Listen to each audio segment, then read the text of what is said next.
WandaVision is the newest TV series in the MCU and the first one to debut on Disney+. Basically, the gist of the show is you have Vision and Wanda Maximoff. They're a married couple. They're living their life through this sitcom. They live in this town called Westview. There are a bunch of characters and neighbors that they interact with. The two of them have two twin boys. Also goes through various sitcom formats. At one point it's in black and white, then it's in color, then it breaks the fourth wall, kind of shows the progression of how sitcoms have become nowadays. But the whole time during the show, you sense from the beginning something's not entirely right. You have a lot of questions, some weird stuff's going on that doesn't seem to make sense, and you begin to think there's something wrong with this town, and potentially even with some of the characters. In particular, Wanda. I haven't reviewed a lot of TV shows on my channel. I figured this is the one that really should get me on the road with that. I mean, I thought I was going to review any of the Stranger Things seasons. I didn't end up doing that. I haven't even reviewed a single season for The Mandalorian.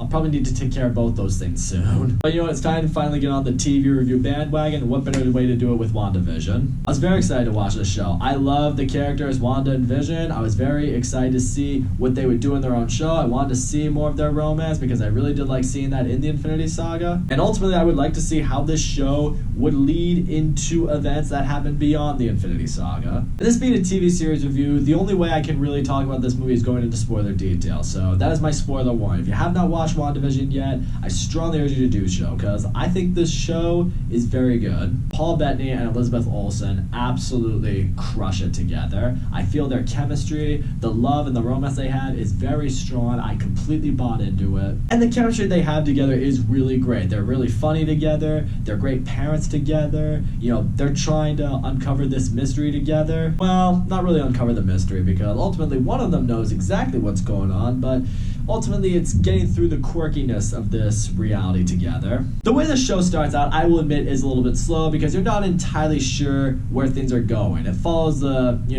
stereotypical sitcom plot, in one episode, Vision's boss is coming over for dinner and he needs to impress him. Another one, Vision and Wanda are competing in a talent show. But in these two episodes, you sense something off, you sense something weird, you sense something maybe even a little disturbing, and has you thinking to yourself, it's like, okay, something's wrong here, I don't know what it is.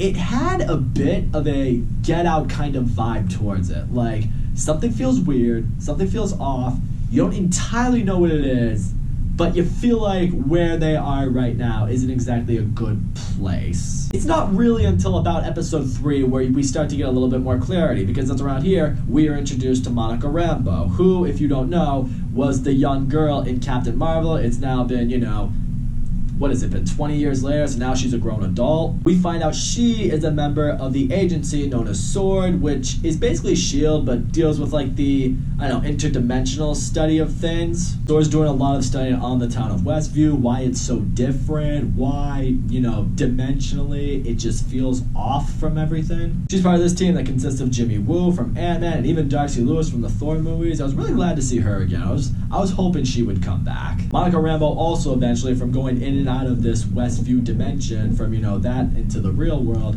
it's starting to give her powers, it's starting to change her, and now it looks like she's starting to turn into like maybe a prototypical version of Captain Marvel. I would actually be really interested to see what they did with that in Captain Marvel 2. I actually think it could make it a better sequel than Captain Marvel, because Monica Rambeau, she might have been the most underrated character in this whole show, because this whole time what we eventually discover is Wanda has basically taken this town and used her powers to create an imaginative version of Vision and basically trap everyone in Westview into this mentality, into this ritual where they just live out their life in this town under her control. So basically, Wanda has taken a town hostage so she can live out the life she didn't get to live. And in many people's eyes, notably the director of SWORD, in his eyes, it makes Wanda enemy number one. She's seen as a supervillain. She's seen as someone who has kidnapped a bunch of people. She's seen as this menace, which, in all honesty, she is. But Monica Rambeau, rather than just going in and trying to kill her and reprimand her or whatever it might be, like the director wants to do, she's like, no, Wanda is damaged. Wanda is broken. What she's doing isn't out of evil intentions. It's like, we need to bring her back. We need to find a way to convince her to free everyone and put her back on the right path, because she still can be the hero that we know her as. I really like seeing that in Monica Rambeau. Despite what Wanda has been doing, she doesn't want to quit on her. She doesn't want to just label her as an evil villain. But what I appreciate that this show did is it break down on it. Eventually we do get a villain later on. I'll touch on Agatha Harkness later. But really, the villain of WandaVision is Wanda. I mean, you break it down, what she does, it is villainous. I mean, I know she doesn't see what she's doing as wrong. She sees herself as the hero of her story. But every villain does. And I mean, you break down what she did. She took this town and basically brainwashed everyone that's in it to basically ignore their real lives to just play house with her, play town with her. I mean, it's pretty messed up. But, you know, what I appreciate, though, is in every show, or every movie, at least in my case anyway, when you know who the villain is, you're just rooting for the heroes to beat them. You're rooting for them to, like, kill them, destroy them, stop them, whatever it takes.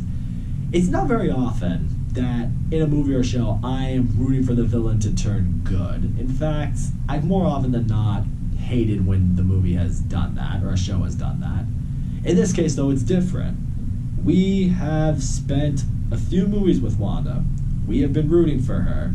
We know she comes from a really dark, bad past. I mean, her parents died. Her brother was killed. The love of her life, she had to kill him, and then he got brought back to life and then killed again. She's really been through a lot. It's for all those reasons, and because we know who Wanda is, we are all rooting for her to get back on the right path.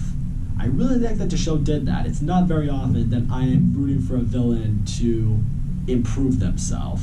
We do eventually meet one of the other villains of the show. One could argue what, you know, Marvel intends for us to see as the villain, and that is Agatha Harkness. She is this witch from the Salem witch trial period. She's here, she's been messing with Wanda, she's been interfering with her. Ultimately, she knows Wanda has tremendous power inside her, and that's the other thing that I will appreciate with this show. You really do see the extent of just how powerful Wanda is. I mean, I've always figured, or at least I've always thought to myself, that she was up there in terms of the power scale among the Marvel heroes.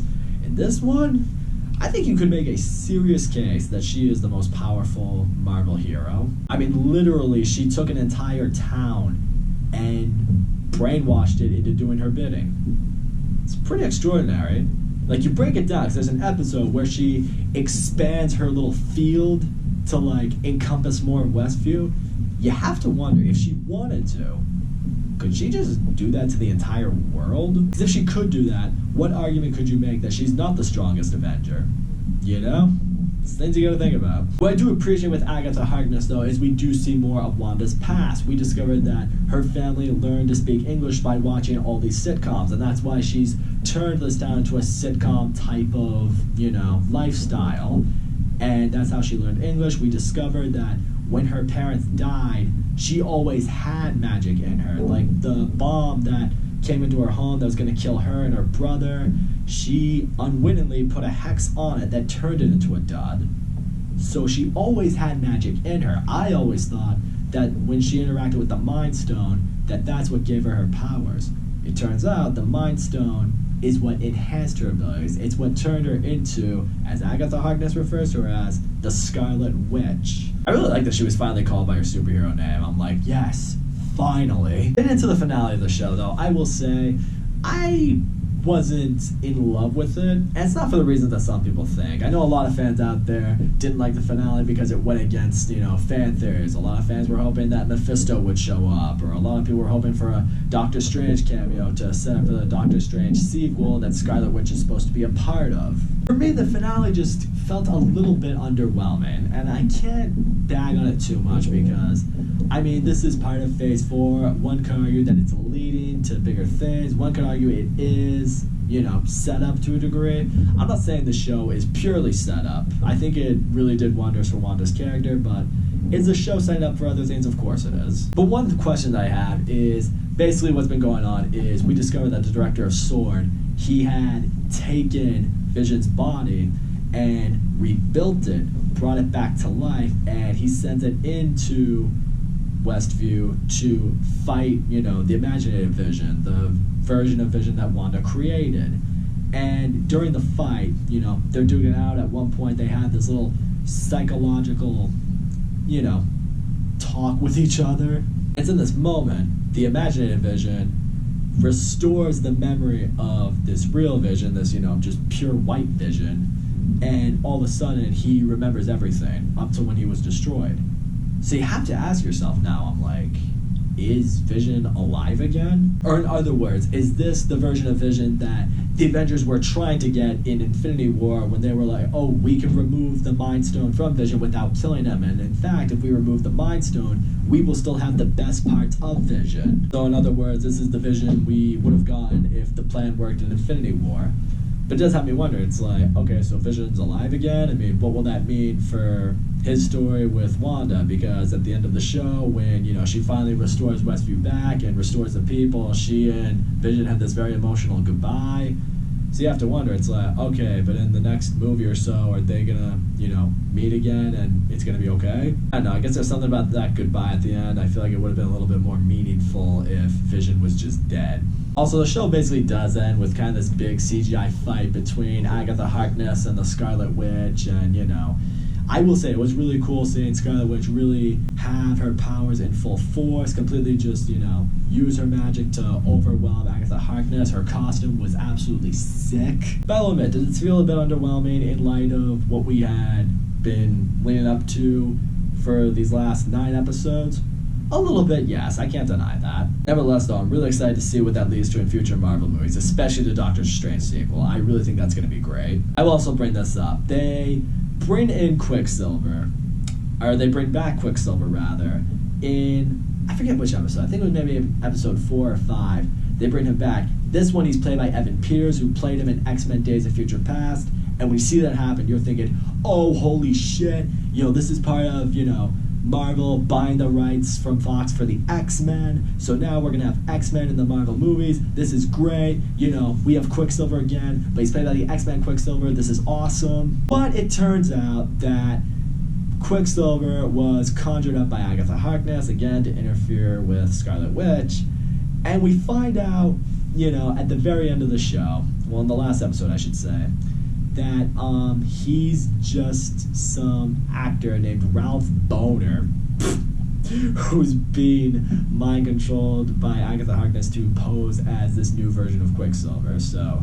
technically Evan Peters isn't playing Quicksilver, he's playing an actor that's portraying Quicksilver, or this guy who's been brainwashed to be Quicksilver.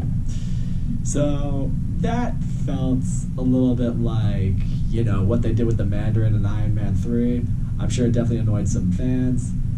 I mean, I didn't hate the move, but I was just like, come on, man. But all in all, I think WandaVision is a really, really good show. As I mentioned, Paul Bettany and especially Elizabeth Olsen, they're incredible. Their chemistry is great, their relationship is great, their timing's great. When the show wanted to be funny, it was really funny. When the show wanted to be dark, it definitely felt dark. When the show wanted to be intense, it definitely had that. The show had a lot of really heartwarming moments to it as well.